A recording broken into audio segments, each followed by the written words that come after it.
In this episode of Cosmic Sponge, a Bigfoot runs across a road in Illinois. A Yowie is seen lurking in a remote Australian town.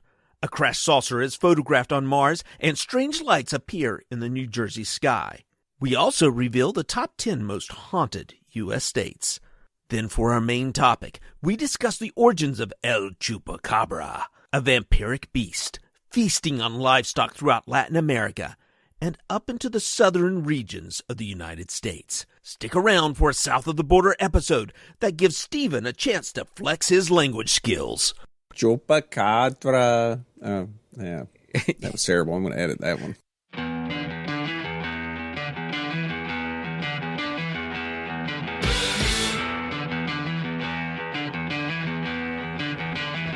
Welcome to Cosmic Sponge, the podcast where we talk about UFOs and other weird wonders in the world. I'm Stephen Hawk. And I'm Jimmy Coe. Merry Christmas! And a Happy New Year. That's right. Happy holidays. If you are one of our regular subscribers, you will hear this the week of Christmas, presumably, unless you download it later because you're too busy shopping for Christmas or doing whatever you do in the holidays. If it's July, Happy 4th. Right. So we have a little cryptid episode for you tonight, a little one, as in 1 to 1.5 meters long. That's right, folks. We are doing the Chupacabra. El Chupacabra. But before we get into that, Jimmy, what you been up to this week? I've been working still. I knew you were going to say it. I was going to say, don't just say you've been. If that's all you've been doing. Oh, I've been riding my new one wheel. Well, it's not mine. It's my daughter. She bought it, but I've confiscated it. She's probably like, Dad, can I ride my one wheel now? That thing's freaking awesome, man. I was getting texts from him at 9 p.m. Now, we're recording this in December, and it gets dark at 5. And he says, man, I'm still riding this thing. It's freaking awesome. Yeah. But you probably didn't care about the one wheel or work. You're more interested in what I've been doing on the cryptid UFO paranormal whatever front. You feel like talking about. You know, that's what I'm here for. All right. It first started when I was 7. Tell me about your mother. She was an alien. She abducted me from the planet Molton. Perhaps we should move on to the news. We should, because this gets stupid. You got a good story? I've got a story. You know what? Hold on. We have to talk about the contest. Oh, yeah. We are halfway through the contest. Remember that you can enter now. It's been going on for about a week. The last day to enter is December 31st. So if you haven't entered yet, jump in there and enter it now. We're giving away a big bunch of prizes. We went over all of those last episode, so we're not going to go through that again. But, Jimmy, I do want you to share with the listeners all the ways they can get an extra entry into the contest. If you want bonus entries into the contest, you can like us on Facebook for one additional entry. Follow us on Instagram for another entry. You can subscribe to our YouTube channel, www.youtube.com, and then it's a bunch of channel stuff. But it's linked for all of you folks on our website where you enter the contest. It describes every way you can get these additional things, and the link to YouTube is on there as well. We also have an option if you subscribe to our podcast.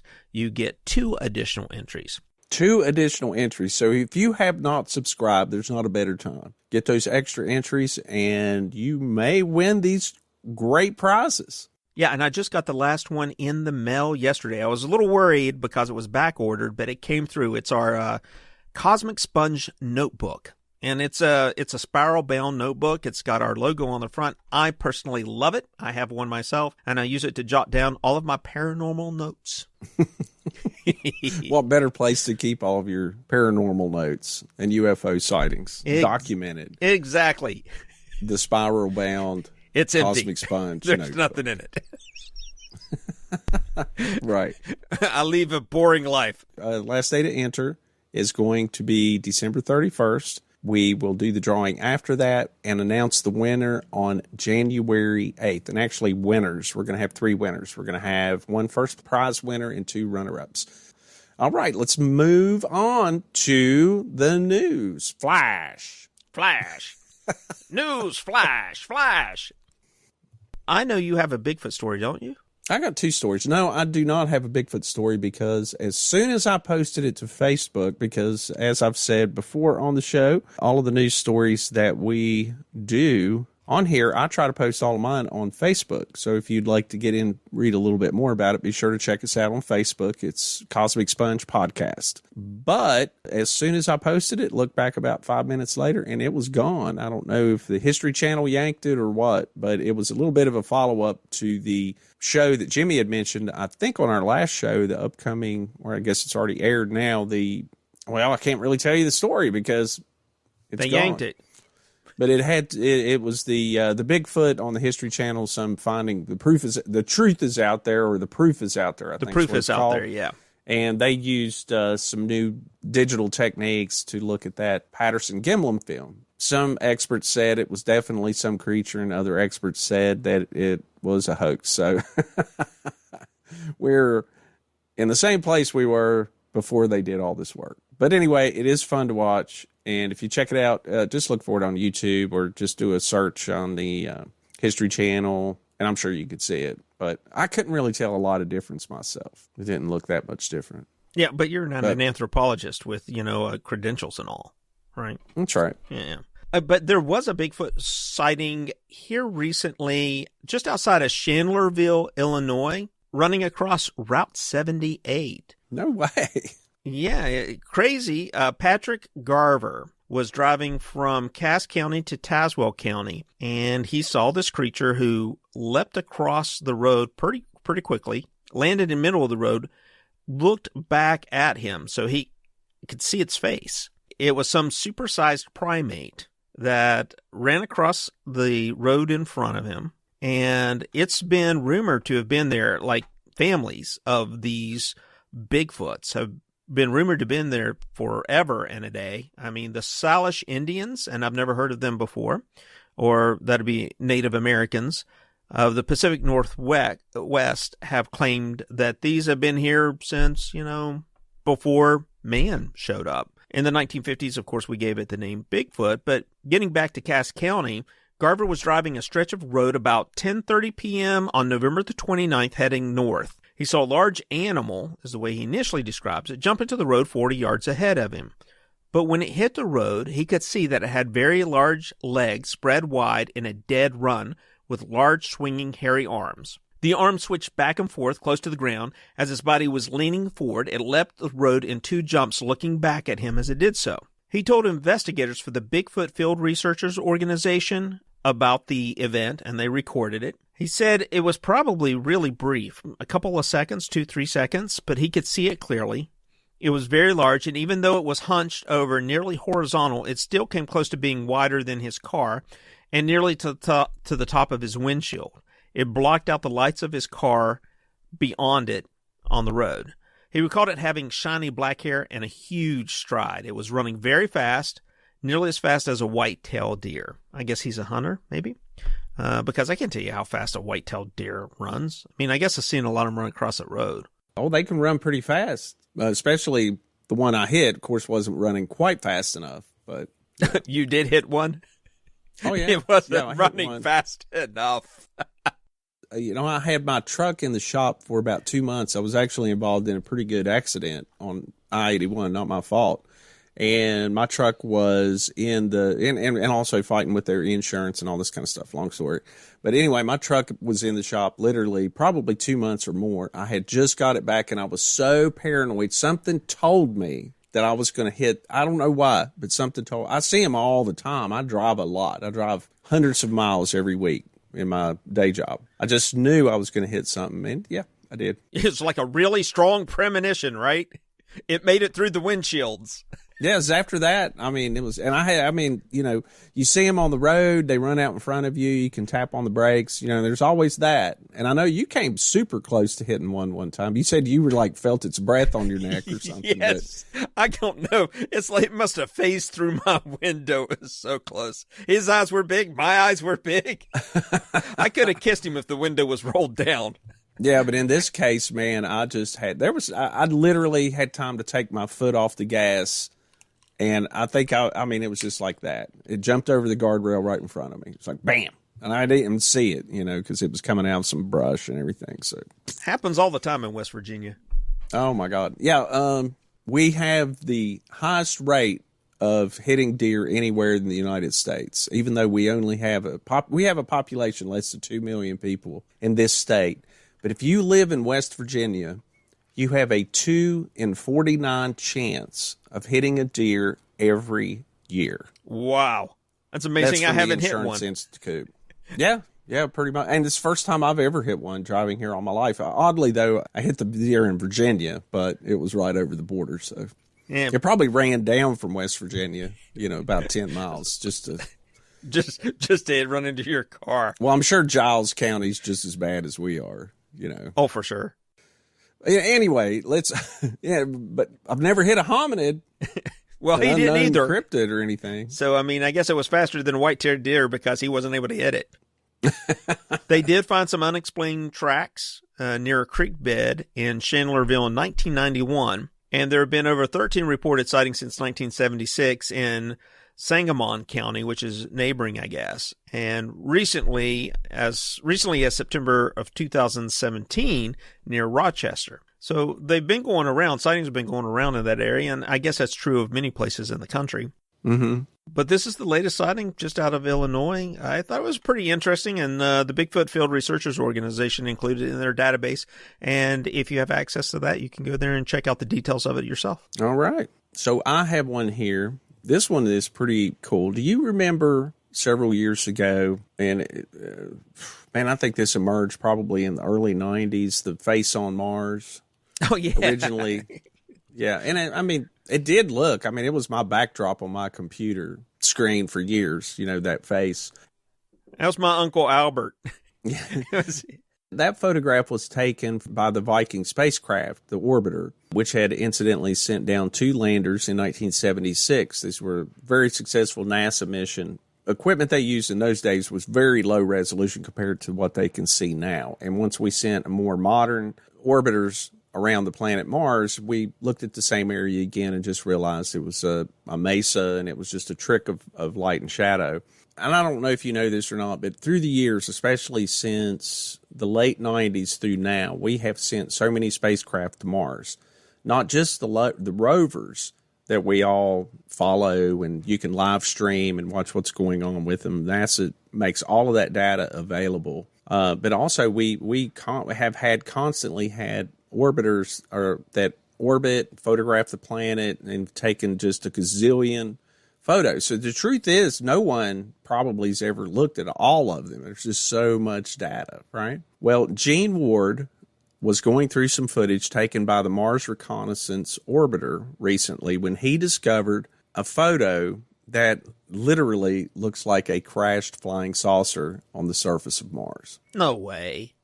When you look at this thing, and I'm looking at it right now, right. When you look at this thing, it looks as if there's a trench dug out by a flying saucer. It's sort of somewhat buried under the sand or under the earth, or not the earth, the Mars, I guess. It's sort of buried under a dune or the sand or whatever, and it looks like the curvature of a flying saucer sticking out at the end of this trench. It looks like something came in at a low angle and skid it to a stop. It's pretty neat. Now, do I really think that that's a crash saucer? Probably not, but who knows, man? Based on it, when you zoom into the object, this researcher guesses it's about 40 or 50 feet in diameter. There's been some commentators that's wrote off the discovery as just an odd sand dune or space junk. Maybe it's one of our orbiters that have crashed. Because we do have some stuff once they run out of fuel and everything, they do crash on the planet. But it is interesting to look at. So I posted this on Facebook, so check it out for yourselves.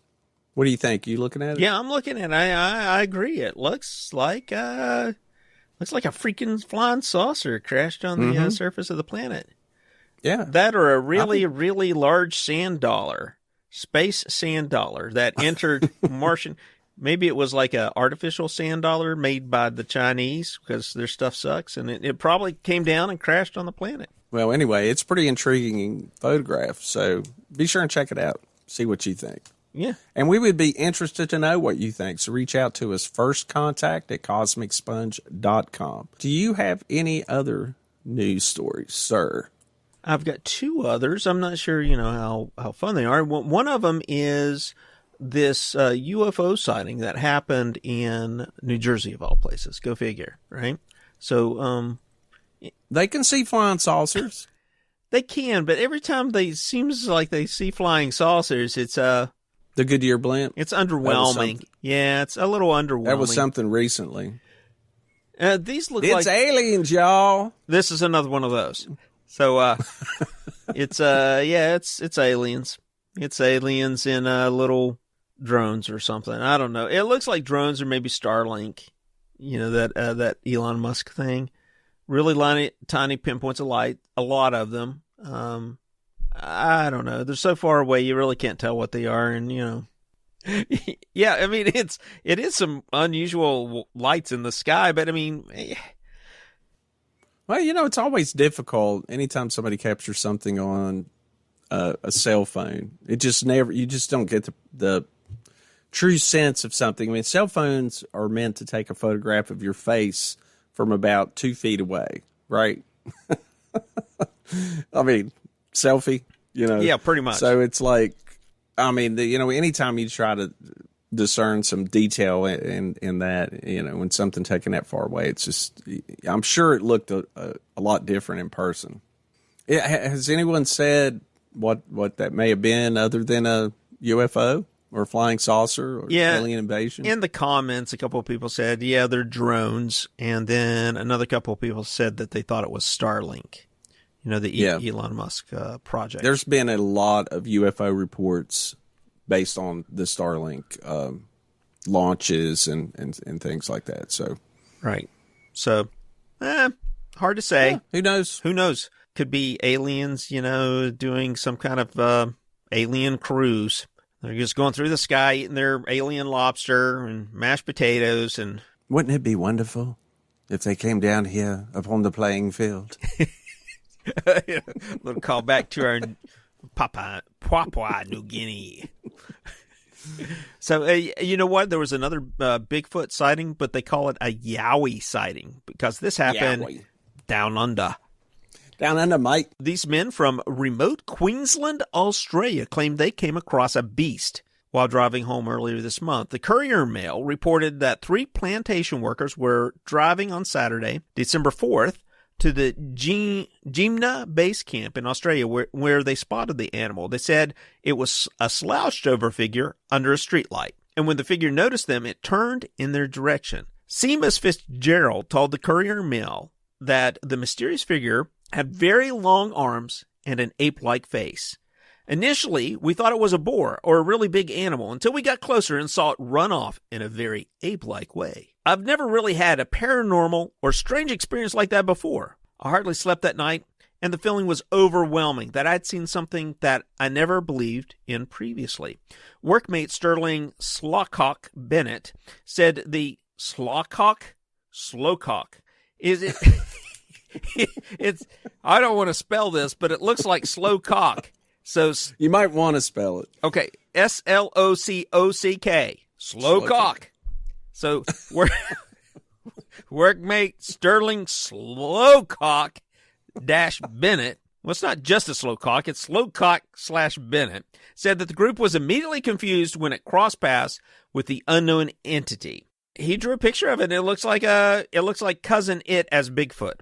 Wow. And it amazes me that there are so many sightings that we would consider Bigfoot or hominid sightings all over the world. Like, remember that report I did a few months ago on the UK Bigfoot strolling through the hedgerows or something there? And then, of course, they've had the Yowie. I wonder if it's an invasive species in Australia. I don't know. Well, there's a lot of invasive species there. Well, that's true. Or maybe it was the original inhabitant. And everything else has invaded its space, man.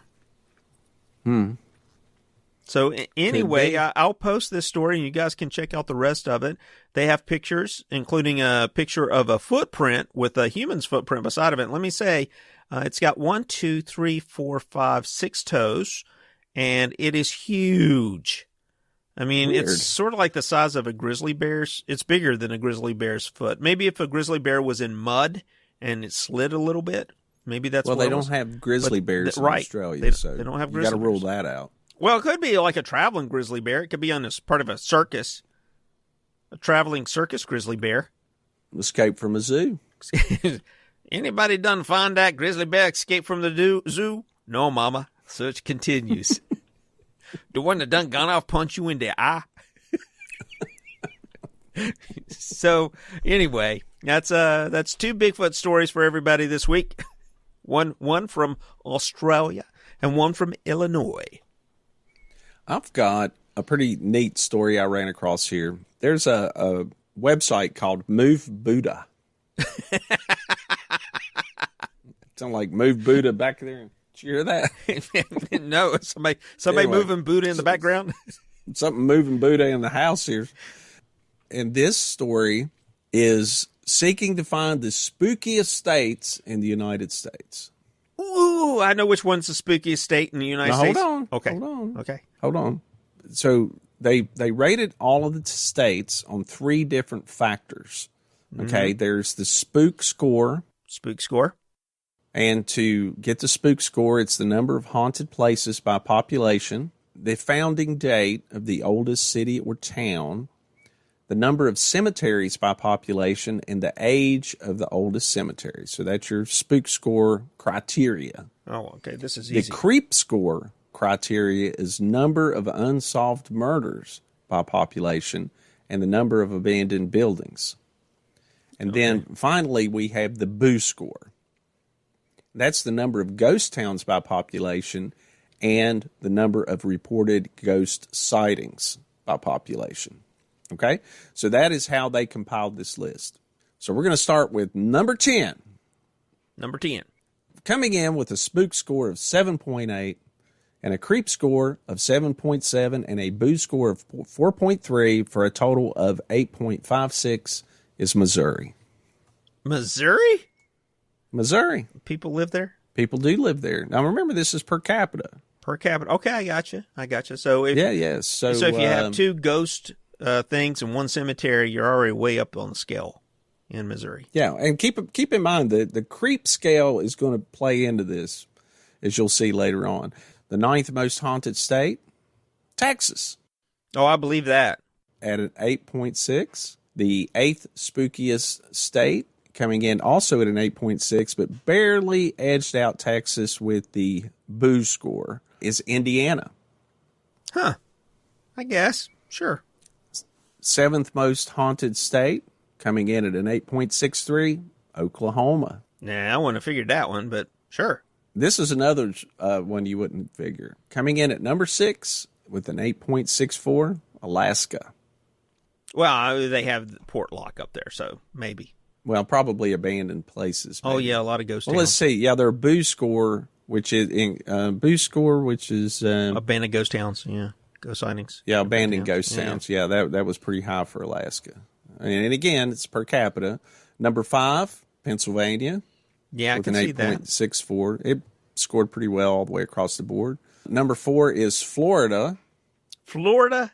With a final score of 8.73. A bunch of dead Mickey Mouse characters down there or something. I don't know. Number 3, Okay, go on. spook score of 9.3. Creep, which is the lowest score of this tally, only a 5.2. Right. But a boo score of 6.9. West Virginia. Really? Yeah. That's like Missouri. I wouldn't have figured.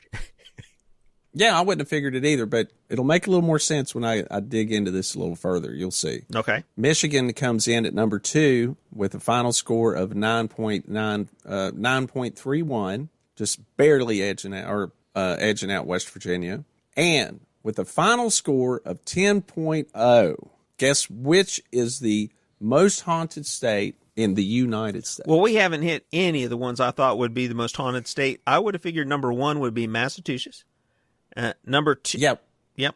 They talk about that in the article. Yeah. They talk about it in the article. But once you tally up the boo score and the creep score, you add that into the spook score. Yeah, Louisiana's my second guess. Well, they're wrong. There's no New England states. In fact, it's a Western state. Washington State? New Mexico. New Mexico? Yep. New Mexico, isn't that like one of the lowest populated states in the country? Well, again, West Virginia is too. Well, but that's again, true. It's based on population. Yeah, that's what I'm remember saying. It's that. per capita. So if you have, if all 7 people in New Mexico decide they saw a ghost, well, they can easily win this, right? Well, not only that, think about the abandoned places. If it's per population, I'm sure New York, Chicago, big cities have tons of abandoned warehouses buildings. Detroit, for instance, Cleveland, some of the Rust Belt states, and they have plenty of abandoned buildings, abandoned things. But again, it's per capita. Yeah, I get it. It's based on population. Sure, So anyway, the spook score of 8.3, creep score of 7.4, and a boo score of 7.4. They said, New England may be the most haunted region in the American imagination, thanks in no small part to people like Edgar Allan Poe. Stephen King lives in Maine. But it turned out New Mexico beat them all out. New Mexico has been home to human beings since 9200 BCE. Between abandoned adobe cities made by the ancestral Puebloans to the time of the colonial Wild West, New Mexico has plenty of fodder for spooky stories. And if you think about it, that city's there. Acoma, is that what it's called? Some people call them the Anastasia, but actually the Puebloans, who are the descendants of these people, don't like that name because that's actually a Navajo name, I believe, which means old enemy. West Virginia, the small state, has fewer than 2 million residents, but it has over 18,534 cemeteries. And each is seemingly the scene of a spooky tale. The Hatfield Cemetery in Logan County, and of course you've heard of that for the Hatfield-McCoy feud, is supposedly haunted. Yeah, we have a lot of unhealthy people here, so it doesn't surprise me. Well, we have there's a lot of little, right down my road, there's a little family cemetery that's fenced off. They're everywhere. It's on private land. Yeah, everywhere you look, there's a little private cemetery somewhere. Of course, we had Mothman in 1967, some things like that. Oklahoma is full of ghost towns, and they have fewer than 4 million residents. What, we're in Oklahoma? We're all leaving. 290 ghost towns to explore. Plenty of ghost stories. We're going to New Mexico. It's got to be better. Yeah, most of those, they say, a lot of those were old oil boom, lumber mill towns that were abandoned during the Great Depression. The Dust Bowl. Those sort of things. Yeah. So anyway, it was a pretty fun little guys from Oklahoma make it to New Mexico, and they're like, there's nobody here. Yeah, they said somewhere else. They said New York scored so high because of the unsolved murders. See, that's what I think of Louisiana would be like that because of New Orleans. Yeah. They said Illinois, Michigan, Maryland, Washington D.C. appear in our top 10 creepiest states in America. Chicago, Detroit, Baltimore, and D.C. are cities with some of the highest rates of violent crime. Yeah, these states, they ended up with, so many of the abandoned buildings and the unsolved murders. So anyway, I thought that was a pretty fun little exercise to share with everyone. I posted this story on our Facebook page, so if you would like to read it in full, be sure and check out Cosmic Sponge Podcast on Facebook. And while you're at it, check out Instagram. And while you're at it, go to our webpage right now, enter the contest, and after you do that, look for the little coffee cup in the upper right-hand corner. It's called Buy Me a Coffee. That way you can support the show. Jimmy and I can afford to keep doing what we love to do every week. And our webpage address is cosmicsponge.com. And we also have a web store there you might like to check out, and links to all of our episodes. All right. Let's move on to tonight's main topic, the Chupacabra. El Chupacabra. Chupacabra. Oh, yeah. That was terrible. I'm going to edit that one. God, please, yeah. All right, Jimmy. What? I think you've done some legwork on the Chupacabra. Why don't you get us kicked off tonight? It lurks in the darkness, moving through the rural countryside in search of easy prey, draining its victims of blood while leaving the carcass behind to rot. To date, It is only fed on livestock and other small or hors d'oeuvre-type wild animals, preferring goats above all else. It's known only as El Chupacabra. Translated from its original Spanish, it means the goat sucker. The year was 1995, the place Puerto Rico. Animals were turning up dead in larger than expected numbers, and while the authorities claimed it was the work of wild dogs or other natural predators, many citizens were not convinced. Then, in the summer of that very year, Madeline Tolentino, a housewife in the village of Canavanas, caught a glimpse of what could only be described as a horrific supernatural creature. Lizard-like, earless, air holes where a nose should be, thin arms, and 3 fingers. It stood on 2 legs. It had no genitalia, and also had spikes running down its back. The local paper picked up the story. Then the daytime talk show, Christina, the Spanish equivalent of Oprah. Everyone look under your seats. You get a chupacabra. You get a chupacabra. Everybody get a chupacabra.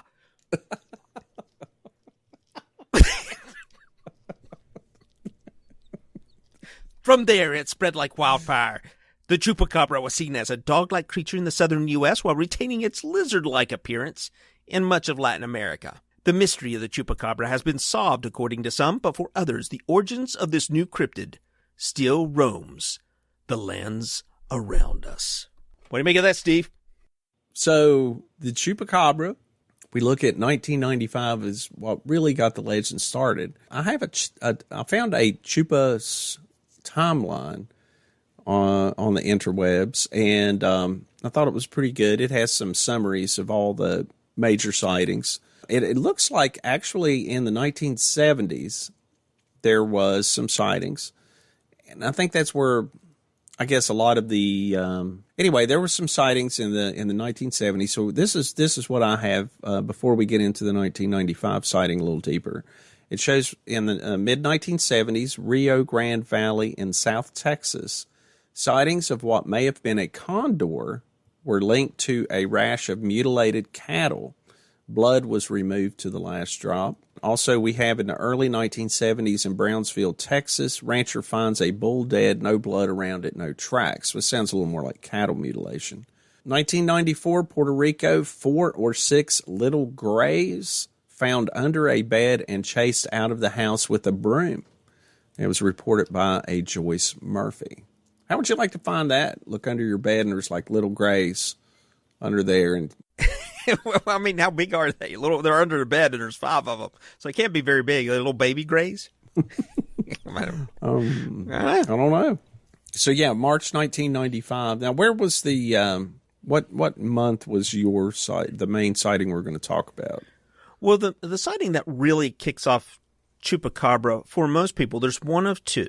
And the one that most people refer to is the one in Puerto Rico, in Canavanas. But there was another one in Puerto Rico as well that happened in the 1970s. Actually, in the first half of 1975, February to July, it is known as the Vampire of Mocha. Mocha is located about 2 hours drive west of San Juan, Puerto Rico, or it's a flight of about 5 hours southeast of New York City. I just throw it out there for reference. The trouble began a little before February the 25th in 1975, when a Puerto Rican newspaper first reported strange animal deaths in the small town of Mocha. 15 cows, 3 goats, 2 geese, and a pig were found with puncture marks on their bodies, indicating a sharp object of some sort had been inserted into them, and all autopsies showed that the animals were missing every last drop of blood. Yeah, and that was from an autopsy, basically, or necropsy, right? Right. And the newspapers dubbed the unknown threat El Vampiro de Mocha. The Mocha vampire, by March 7th, when a cow was found dead in Mocha's Barro Cruz with penetrating wounds on its skull and scratches around the wounds on its body, by then the death count had risen to over 30 animals. One theory going around was that the unknown creature was a supernatural bird of some sort. The theory is based on one woman's report of a strange bird pecking at her rooftop and issuing a terrifying scream. And it goes on with additional sightings. Luis Torres and his son and daughter witnessed something that they described as looking as like the lights on a police cruiser spinning in the night sky on the outskirts of Mocha. This connected, of course, the Chupacabra with alien grays and as part of some kind of UFO connection. The UFO sighting, along with the Mocha vampire, by studying the object had been flying over the fields of some of the locations where the animals had been found dead, led to this idea of maybe an alien pet for the grays. By March 15th, when a farmer lost 34 chickens to the Mocha vampire during the night, the animal death count was up to 90 victims in the 2-week period since it first manifested. So around this time, Luis Torres killed 2 Puerto Rican boas, a snake which was usually over 6 feet long. He captured the 2 snakes as they stood ready to attack a 600-pound heifer. On March 18th, 2 goats were found drained of blood on the farm of a man named Hector Vega. The goats had punctures wounds in their necks, and whatever made the marks came back the next night. In the morning, Vega discovered 7 goats injured, 10 more killed, and a further 10 goats that were just plain missing. By this time, the Agricultural Commission got involved with the matter, talking to the farmers and local law enforcement, which resulted in Senator Dines asking the superintendent of police to redouble his efforts in getting to the bottom of the situation. On March 23rd, the strange killer struck again. The nature of the attacks became even weirder. Felix Badillo discovered a 10-pound piglet dead in its pen with no signs of struggle. It was missing an ear and had large holes on the side of its head, and despite the presence of Badillo's watchdog, which had neither growled nor barked during the night, it still was taken and killed. An expert noted that the cut on the ear looked surgical in origin rather than animal-made. March 25th, a man named Juan Muniz claimed to have been attacked by a horrible creature covered in feathers. He said he saw the strange creature and then threw stones at it, trying to frighten it away. Instead, it flew at him, and Muniz took cover in some bushes and then hid at a neighbor's house. An armed group was unable to locate the strange bird. And this goes on, all the way into April, then into May. More of these large, round-headed, hairy-tailed, large-eyed creatures had been seen. It growls like a small dog in some cases. 3 roosters, a rabbit, 5 goats. It goes on.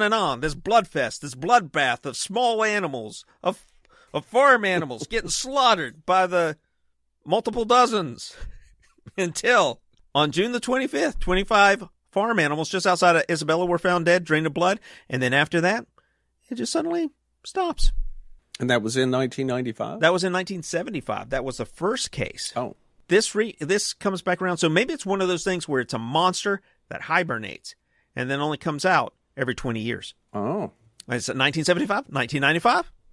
Then we should have had a rash of sightings in 2015. Maybe we did, but, news agencies just were got on lost in the shuffle. Yeah, they were on more important things like the Kardashians or Christina giving away more chupacabras. What kind of got it in today's modern vernacular was the chupacabra became a thing, and in 1995, as I ran across a report in the 1990s, there was more than one report in that town. By August, the chupacabra had been blamed for the death of about 150 animals. After the first report in March, there were 8 sheep found dead. The animals had 3 strange marks or puncture holes in their chest, were described as completely drained of blood. By November, the chupacabra is blamed for deaths of dozens of turkeys, rabbits, goats, dogs, cats, even horses and cows. It was said to have ripped open the bedroom window of a house, destroyed a stuffed teddy bear, and left a puddle of slime and a piece of rancid white meat on the windowsill. It had hairy arms and huge red eyes. In another attack, it came in at about 7 a.m. and just showed up and poof, it vanished, is what witnesses said. Also in November, a resident saw one in the afternoon in his backyard when it came out of the brush and bit the family dog. This individual said that they thought it belonged to the monkey family, but it isn't a monkey exactly. He said it ran like a monkey and was about 4 feet tall, but it didn't have a tail. In December, this was near Guanacia, Puerto Rico, they found unusual bloodless deaths of chickens and cows. In December, this was on the East Coast, There were several caged rabbits found dead with holes in their neck area without a drop of blood. Other rabbits had disappeared. Near the rabbit cage was a track of a three-toed claw. Ooh, it's a Dracula rabbit. Friday, December 1995. By this time, they say it's responsible for up to 1,000 killings of goats, sheep, cattle, chickens, and other animals. There are many eyewitness accounts that say the creature is between 4 and 6 feet tall, walks upright, is not humanoid, has large oval alien-type eyes. Animals died as a result of single puncture mark found on some part of the body, which apparently drained them of blood. I think what we have here is a case of animal vampires.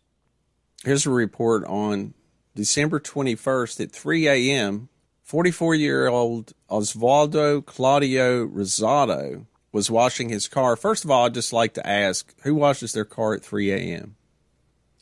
The Rosado family. He was grabbed from behind. He tried to fight off the intruder and saw a black-haired gorilla about 5 feet tall, which ran off. Rosaldo had cuts on his abdomen, possibly torn by the fingernails or claws. Did he get rabies shots? It doesn't say. I would have gotten rabies shots. Some black big monster with claws. On December 21st, also, attack me, I'm rabies shots. A pregnant heifer died with her right ear gone. Her hide was cut from her face, the tongue cut lengthwise along the top of the teeth, all 4 teeth removed, leaving black circles on the surface of the udder, and the rectum and vagina were cut out in a neat keyhole cut. No blood at any of the excisions were on the ground. Sounds like another cattle mutilation. Mm-hmm. We talked about that in a previous episode. December 26th, Torrecilla, Baja region. Woman heard strange noises in her house and a dog barking. A Siamese cat was found dead with the genitals removed, 2 guinea hens with their throats slit, a chicken with perforations, and 4 ducks and 4 rabbits dead in their cages. I tell you what, if I'm an animal living in Puerto Rico, I'm taking out a big life insurance policy on me and my family. It's just not safe.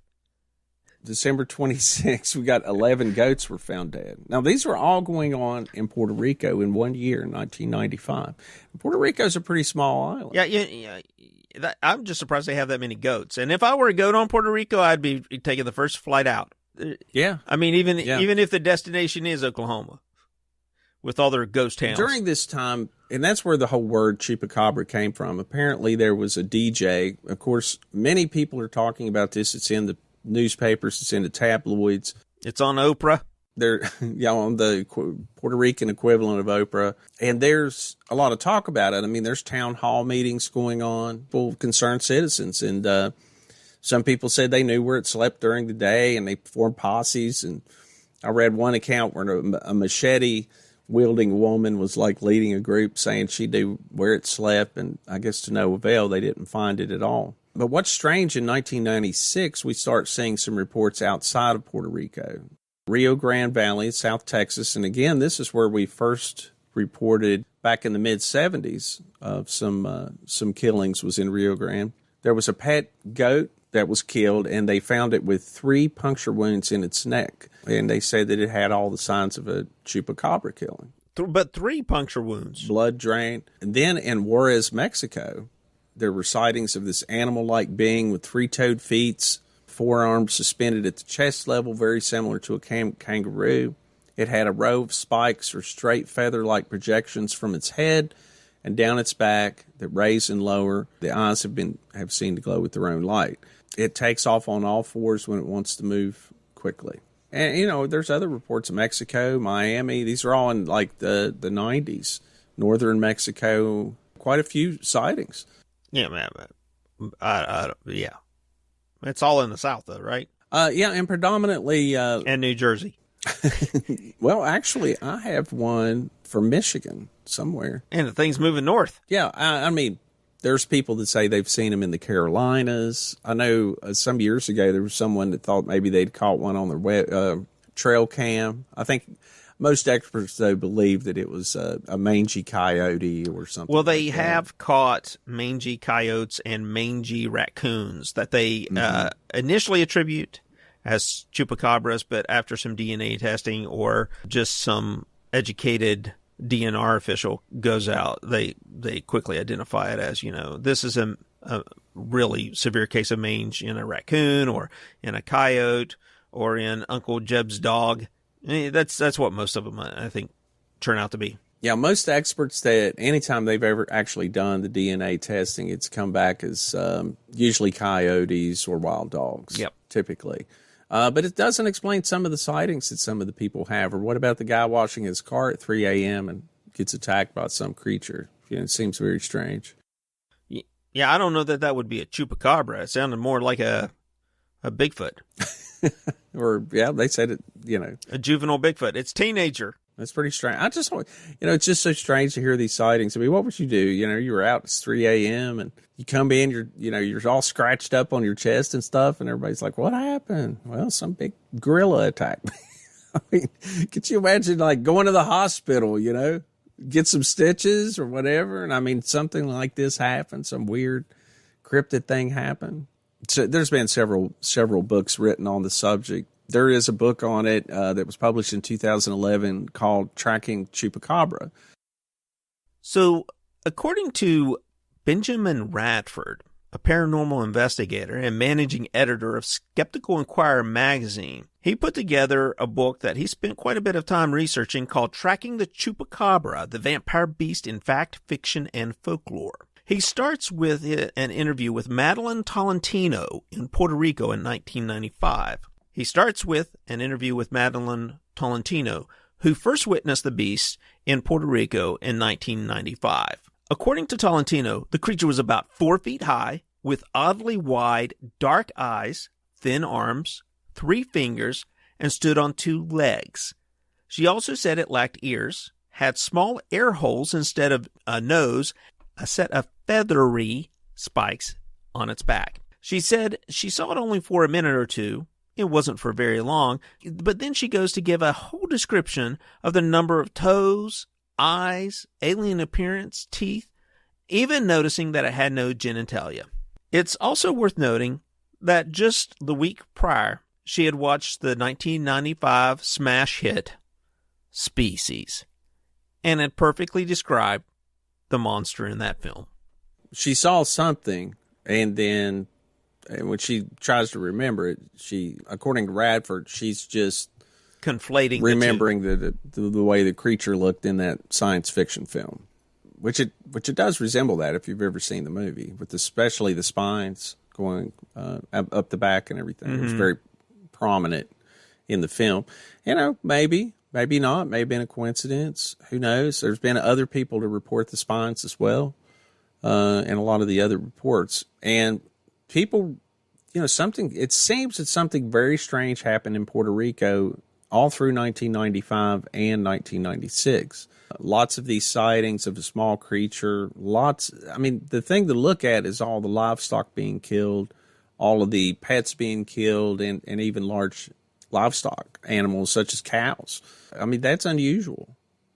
It would have been a bloodbath if there was any blood to be found. Well, yeah, good point. Now, he does point out a good thing, Radford does, is that it's, unless you actually do some type of autopsy after the fact, that it's really difficult to tell whether something is drained of blood. But, I mean, according to, I'm not sure how the witnesses derived that. And then there's the reports of the 3 puncture wounds and everything.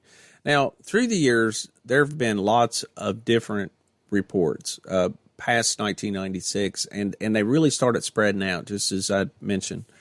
And I mean, we've had reports in Maine. We've had recent reports. I mean, as recent as 2018 in the United States. There have been reports in Brazil. There's been reports in Chile. I mean, it's literally all over the Americas. It makes you wonder, are those actual chupacabra sightings, or, maybe something else? And it just seems, somebody's got some dead rabbits in the cage and something killed them. I'm sure a lot of sightings, especially in the United States, are probably coyotes with mange. Yeah. Because that makes them look skinless. And I actually had one coming around here a number of years ago. And then that's another thing about them. When they get sick like that, coyotes get very weak. They can't really prey on their normal prey of rabbits or squirrels or whatever they normally hunt. So then they'll turn to easier targets like chickens.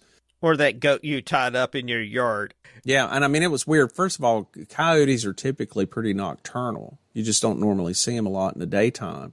And that mangy coyote that was around here, I saw it all the time. And that's another thing. Coyotes really avoid human beings. And I mean, this thing was, out in the field. I could see it in the middle of the day. It would come pretty close to the house. And again, it's because they get weak. They know food's around humans and things, but they also know humans are pretty dangerous, so they typically stay away when they're well. But, I mean, I think that's a pretty good explanation for many of the sightings, but I really think there was something super strange going on in Puerto Rico. Maybe that first woman's sighting, she got it mixed up with that movie or whatever, but at the same time, I mean, how do you explain all of those livestock deaths?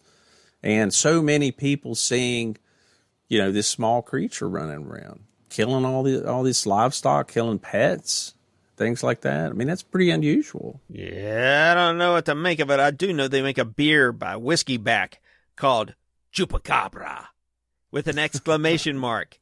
Chupacabra is the name of the legendary Hispanic creature that attacks and drinks the blood of its livestock with a predilection for goats. They designed the Chupacabra, pairing it with tequila and mezcal, and built it around a classic Bavarian Helles lager. Imbued with the elements of sangria, little blood, the traditional accompaniment to tequila enjoyed by tapados. It's like those little places you eat with the little finger foods. The sentence is Guadalajara in the state of Jalisco, Mexico. It's a beer, too. So the Chupacabra is also a beer now. Oh, well. It sounds like a really good beer, actually. You know what I think it was? What? I think that it was an alien pet or some type of alien animal, right? Like maybe it was a zoological UFO like flying over Puerto Rico and one of them got out, right? I like the alien dog theory. Yeah, so, I see an alien on the little ramp going, Rover, come back, yeah, Rover. Yeah, exactly. Where did he go, Rover? These people are in full of time because Rover's got a mighty appetite and he loves them goats. Yeah, think about it. It makes sense. Yeah, and in fact, in 1995, there were some UFO reports as well. That's right. A lot of people were correlating that fact that there were a lot of UFO reports along with the Chupacabra. So who knows? Yeah, well, I'm really interested to hear what everybody out there thinks about the Chupacabra. I myself am skeptical as always, but the alien rover dog has a predilection for goat. And just, drinking blood, doesn't eat meat. That's right. Maybe he doesn't have like teeth and stuff. Maybe he's just got little sucker thing. Maybe he's got like an iron deficiency or something. Little straws that come out of his mouth and like puncture, and he just drinks. You know what? I wonder if you set a bunch of one-a-day tablets, iron vitamins out near your livestock, if the Chupacabra just go for that, Maybe he's anemic. I don't know. He's anemic. Or maybe he just likes goats. Maybe he just likes sucking the goats. That's right. Goat sucker. All right. Well, I think that's all I have on Chupacabra. And listeners, if you know of any interesting Chupacabra stories, send them our way. Be interested to hear them. Or if you catch a Chupacabra, let us know. We would love to hear about it. Definitely if you catch one. Or if you have a strange story to tell, reach out to us. Send some selfies. First contact at cosmicsponge.com. Chupacabra. Jimmy, you got anything else? No, I've got nothing else. Though if you catch a Chupacabra, again, put a little Santa Claus hat on him and send him our way. That's right. All right. Well, before we get out of here, we'd like to remind everyone to please rate and review the podcast. It helps other people find the show. Go to our webpage, cosmicsponge.com. There, right now, you can enter the contest, but also check out the coffee cup icon called Buy Me a Coffee. That way you can help support the show. Check us out on Facebook and Instagram. Many of the stories that you heard tonight will be posted on Facebook if you'd like to dig into them a little bit further.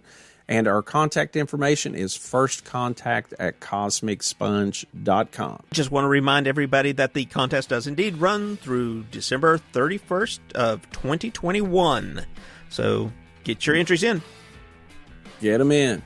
All right. Well, this is Stephen Hawk signing out, and we'll see you next week. And Jimmy Coe, keep your eyes to the skies and your feet on the ground, and stay away from goats near chupacabras because it might get a taste for you. It might get a taste for human blood. Human flesh. Oh, that's right, blood, because they don't like the flesh. Apparently.